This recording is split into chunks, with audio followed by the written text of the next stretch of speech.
Good morning students. 9th वाले बच्चे, सिद्धि हिंदी विद्यालय के इस ऑनलाइन क्लासेस में आपका हार्दिक स्वागत है। अब बच्चों, यहाँ पे हमारा जो काव्य है साखिया एवं शब्द, जो कबीर के द्वारा लिखी हुई थी, ये साखिया एवं शब्द हमारे यहाँ पे ख़त्म होते हैं और उसके साथ जुड़े हुए प्रश्न अभ्यास, यानी हम यहाँ पे प्रश्नोत्तर की चर्चा कर रहे हैं, जिसमें यहाँ पे साखियों में सबसे पहले मैं आपको बता दूं कि ये यहाँ पे जितने भी हम प्रश्नोत्तर, ये स्वाध्याय जो हम यहाँ पे कर रहे हैं वो आपको अपनी कॉपी में लिखना है। ध्यान दीजिएगा बच्चों, ये जो स्वाध्याय हम कर रहे हैं, जिसकी चर्चा कर रहे हैं, मैं जवाब आपको यहाँ से बताती हूँ, वो आपको अपनी कॉपी में प्रश्न के साथ लिखना है। ठीक है, फिर वापस पूछिएगा मत कि मैडम ये लिखना है कि नहीं लिखना है, ये आपको अपनी कॉपी में लिखना है। तो यहाँ पे सबसे पहले पहला जो प्रश्न है, मानसरोवर से कवि का क्या आश्रय है। ठीक है, तो उसमें क्या हमें लिखना है, ध्यान से सुनिएगा, मैं आपको जवाब बता रही हूँ, वो सुनकर आपको वो जवाब लिखना है। तो मानसरोवर का जल है वो स्वच्छ है, जिसमें हंस मुक्त रूप से खेल रहे हैं और मुक्त रूप से मोती चुन रहे हैं। वो इस जगह को छोड़कर अन्यत्र जगह पे नहीं जाना चाहते। उसी प्रकार हंस रूपी जो जीवात्मा है वो प्रभु भक्ति में ओतप्रोत हो गए हैं, इस तरह से खो गए हैं और आनंद प्राप्त कर रहे हैं। तो इस प्रभु की भक्ति को छोड़कर वो अन्यत्र दूसरी जगह जाना नहीं चाहते हैं। समझ में आया? वापस दोहरा रही हूँ, ध्यान से सुनिएगा। पहले प्रश्न के उत्तर में आपको लिखना है कि मानसरोवर का जल स्वच्छ और पवित्र है, जिसमें हंस मुक्त रूप से मोती चुन रहे हैं। वो उस जगह पे खुश है, वो उस जगह को छोड़कर दूसरी जगह पे जाना नहीं चाहते। और हंस रूपी जो जीवात्मा है वो प्रभु भक्ति में इस तरह से ओतप्रोत हो गए हैं, खो गए हैं कि इतने आनंद प्राप्त कर रहे हैं कि प्रभु भक्ति को छोड़कर अन्यत्र दूसरी जगह पे जाना नहीं चाहते। दूसरा प्रश्न, कवि ने सच्चे प्रेमी की क्या कसौटी बताई है। ठीक है, कवि ने सच्चे प्रेमी की क्या कसौटी बताई है। तो यहाँ पे हमें क्या लिखना है कि जो ईश्वर है वो सच्चे भक्त को ढूंढते हैं। संसार में उनको कोई सच्चा भक्त नहीं मिलता, लेकिन जब सच्चा भक्त मिलता है तब जो बुराई रूपी जो विष होता है, विष रूपी जो बुराई है, वो भी यहाँ पे अमृत यानी अच्छाई में तब्दीली यानी बदल जाती है।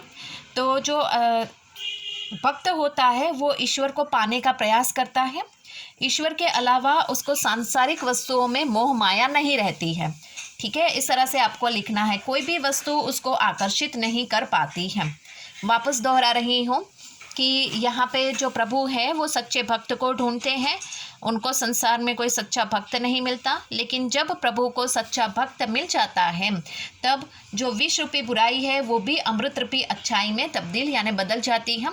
जो भक्त होता है वो ईश्वर को पाने का पूरी तरह से प्रयास करता है और प्रभु के भक्ति के सामने अगर कोई सांसारिक वस्तु भी आ जाए तो वो उसको पाने का प्रयास नहीं करता, उसमें उसको कोई रुचि नहीं होती। वो सांसारिक मोह माया से परे हो गया होता है, मतलब उसको सांसारिक मोह माया में के प्रति बिल्कुल भी यहाँ पे लगाव नहीं है। तो बच्चों, ये दूसरे प्रश्न का जवाब है। तीसरा प्रश्न, तीसरे दोहे में कबीर ने किस प्रकार के ज्ञान को महत्व दिया है। तीसरा दोहा आपको पता होगा कि हस्ती चढ़िए ज्ञान को सहज डुलीचा दारी। याद आया कुछ?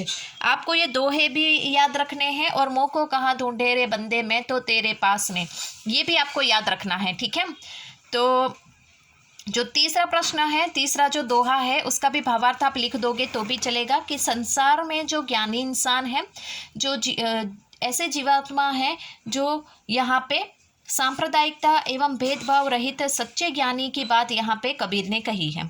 सबसे पहले आपको क्या लिखना है कि तीसरे दोहे में कवि ने यहाँ पे सांप्रदायिकता एवं भेदभाव से रहित होकर सच्चे ज्ञान की प्राप्ति का महत्व बताया है। जो ज्ञानी इंसान है वो अपने ही ज्ञान में मदमस्त हाथी की तरह चलता है। जो संसार है वो उसकी तुलना कुत्तों के साथ की है, जो उसके ज्ञान को देखकर यहाँ पे चिल्लाता रहता है, उसके ऊपर टिप्पणी करता है। लेकिन जो ज्ञानी इंसान है वो अपने ज्ञान के आधार पर ईश्वर को प्राप्त करने का प्रयास करता है और लोगों की बातों पर ध्यान नहीं देता है। तो तीसरे दोहे क्या, यहाँ पे तीसरे प्रश्न का जवाब आपको इस तरह से लिखना है।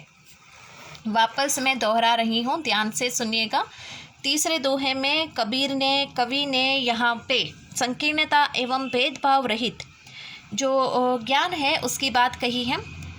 जो ज्ञानी इंसान है वो हाथी की तरह मदमस्त होकर चलता रहता है और उसको संसारिक लोगों से, संसार जो है वो कुत्तों के साथ उसकी तुलना की गई है। संसारिक लोग उसकी टिप्पणी करते हैं तो ज्ञानी इंसान को उस टिप्पणी से कोई फ़र्क नहीं पड़ता, वो तो ईश्वर प्राप्ति के लिए आगे बढ़ता ही रहता है। चौथा प्रश्न यहाँ पे, इस संसार में सच्चा संत कौन कहलाता है? तो यहाँ पे हमें क्या लिखना है कि इस संसार में सच्चा भक्त वही है। उसमें आपको 1 2 3 4 नंबर डाल के लिखने हैं। 1 2 3 4 नंबर डाल के लिखने हैं। तो उसमें सबसे पहले 1 नंबर, जो मोह माया लोभ अपने पराये की भावना से दूर रहे। चौथा प्रश्न, चौथे प्रश्न में नंबर 1 करके लिखना, जो मोह माया अपने पराये लोभ से दूर रहे। दूसरा, सांसारिक मोह माया से दूर रहकर प्रभु की सच्ची भक्ति करें। तीसरा, सुख दुख लाभ हानि ऊंच नीच अच्छा बुरा आदि को समान रूप से अपनाता है। और चौथा, दिखावे की भक्ति नहीं करता है, वह सच्ची भक्ति से प्रभु को प्राप्त करना चाहता है। ठीक है, तो ये 4 आपको लिखने हैं। किसमें? यहाँ पे चौथे प्रश्न में, इस संसार में सच्चा संत कौन कहलाता है, ये प्रश्न का जवाब मैंने आपको बताया। तो इस संसार में सच्चा भक्त वही कहलाता है। 1, जो मोह माया लोभ अपने पराये की भावना से दूर रहे। दूसरा, सांसारिक मोह माया से दूर रहकर प्रभु की सच्ची भक्ति करें। तीसरा, सुख दुख ऊंच नीच अच्छा बुरा लाभ हानि आदि को समान रूप से अपनाता हो। और चौथा, दिखावे की भक्ति से दूर रहकर सच्ची भक्ति से प्रभु को प्राप्त करने का प्रयास करता है। ठीक है, ये आपको चौथे प्रश्न में लिखना है। अब 5वां जो प्रश्न है, 5वें प्रश्न में यहाँ पे आपको प्रश्न क्या है वो ध्यान से पढ़िए। अंतिम 2 दोहे के माध्यम से कबीर ने किस तरह की संकीर्णता की और संकेत किया है? तो अंतिम 7 दोहे 7 साखियाँ हैं। ठीक है, तो उसमें हमें जो छठी और 7वीं साखी है वो लेनी है। तो यहाँ पे हमें लिखना है, अंतिम दोनों दोहों के माध्यम से कवि ने यहाँ पे संकीर्णता की बात की है। उसमें 1 नंबर करके लिखना है। छठे दोहे का भावार्थ कि मुसलमान काबा को अपना पवित्र स्थान मानते हैं, हिंदू यहाँ पे काशी को अपना पवित्र स्थल मानते हैं। वह दोनों अपने ही ईश्वर के प्रति समर्पित रहते हैं, राम रहीम में अंतर करने लगते हैं, जबकि वह मनुष्य का किया गया बंटवारा है। अर्थात यहाँ पे हमें लिखना है कि इंसान ने भगवान को बांट लिया है। ठीक है, और उसमें दूसरा नंबर मतलब उसमें जो छठा जो है 7वां जो दोहा है, 7वां दोहा, उसका भावार्थ लिखना है कि ऊंचे कुल में जन्म लेने से कोई इंसान ऊंचा नहीं हो जाता। महान इंसान तब बन पाता है जब उसके कर्म अच्छे हो। कुल जाति मर्यादा यहाँ पे जो होती है वो इंसान को महान नहीं बनाती, वास्तव में व्यक्ति के कर्म ही उसको महान बनाते हैं। तो इस तरह से यहाँ पे बच्चों जो 5वां प्रश्न है उसमें हमें लिखना है। वापस दोहरा रही हूँ, ध्यान से सुनिएगा कि अंतिम 2 दोहे के माध्यम से कबीर ने किस तरह की संकीर्णता की और संकेत किया है। तो उसमें आपको क्या लिखना है कि अंतिम दोनों दोहों के माध्यम से कबीर ने निम्नलिखित संकीर्णता की और यहाँ पे संकेत किया है। 1 नंबर करके लिखो कि मुसलमान जो होता है वो काबा को पवित्र स्थान मानता है, हिंदू काशी को पवित्र स्थान मानता है।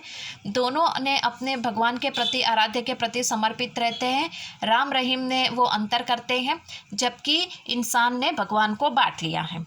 ये लिखना है। उसके बाद 2 नंबर करके उसमें लिखना है कि कोई भी इंसान ऊंचे कुल में जन्म लेने से महान नहीं बनता, उसके कर्मों से वो महान बनता है। जाति और कुल से कोई भी इंसान महान नहीं बन पाता है, जबकि वास्तव में इंसान को महान बनाने के लिए उसके कर्म ही महत्वपूर्ण होते हैं। ठीक है, तो बच्चों यहाँ तक हम 5 प्रश्न हमने देखे। 5 के 5 प्रश्न आपको अपनी कॉपी में उतारने हैं। छठा 7वां प्रश्न जो है वो नेक्स्ट वाले वीडियो में करेंगे। बिल्कुल जल्दबाजी नहीं करेंगे, धीरे से पढ़ेंगे। ठीक है, तो यहाँ पे 1 से 5 तक के प्रश्न की चर्चा की जो आपको अपनी कॉपी में लिखने हैं। तब तक के लिए हम यहाँ पे रुकते हैं। नेक्स्ट वाले वीडियो में आगे का जो प्रश्नोत्तर बाकी है अभी हमारे, उसकी चर्चा करेंगे। तब तक के लिए थैंक यू।